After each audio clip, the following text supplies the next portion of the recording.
August 2015, a 16-year-old Jewish girl is killed for marching in the Gay Pride Parade. May the memory of Shara Benke be a blessing. Now it's heard in the cities of Jerusalem, the voice of hate and the voice of death, the sound of children crying in our streets, asking when we'll live in peace. Dear Shara, we ran out of paper when we tried to write your eulogy, looked down at the page and saw "thank you" written countless times. Every morning when we say we were created according to God's will, we will think of your smile. How you protected us without even knowing our names, because it could have been my blood.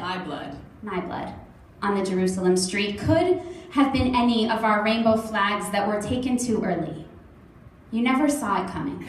Never imagined that a fellow Jew would prefer his sword to the word. He was bound up in so many lies, like he tied his phylacteries too tight that morning, the lack of oxygen depriving his brain of human decency.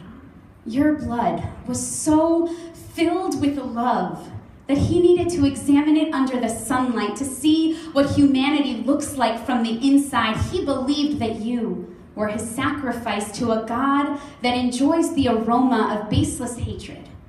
You lived like Abraham, heart open like a tent on every side, but ended up like Isaac, with the blade drawn to end your life. He woke up early in the morning to say his prayers and sharpen his knife. When he uttered the words to thank God for giving him his life, did he really believe that yours was less valuable? We etch the list of his atrocities into our skin to remember that his sins go back to a text that we have sanctified. It is not enough for us to scream that this kind of terror is insanity when people are murdered from Jerusalem to Orlando. And we are all guilty of not putting a stop to the reality of a man who thinks that he must murder in order to eradicate an abomination called love.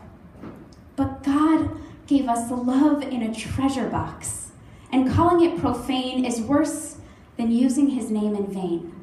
So when our future children come home from school and ask us what it means to be brave, we will show them your picture.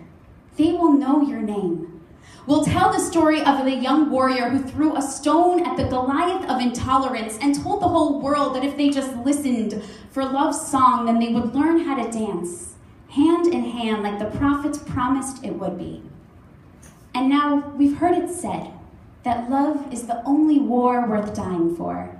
But we won't let your memory die on the battlefield. You fell while dancing for freedom. So we won't fight. We will sing. We will dance. We'll join hands with our enemies like lions and lambs. We'll stare up to the heavens, reminding ourselves that there is much work to be done, and we are not free of ridding this world from hatred. You've made us face it. The mantle of righteousness is not black and white.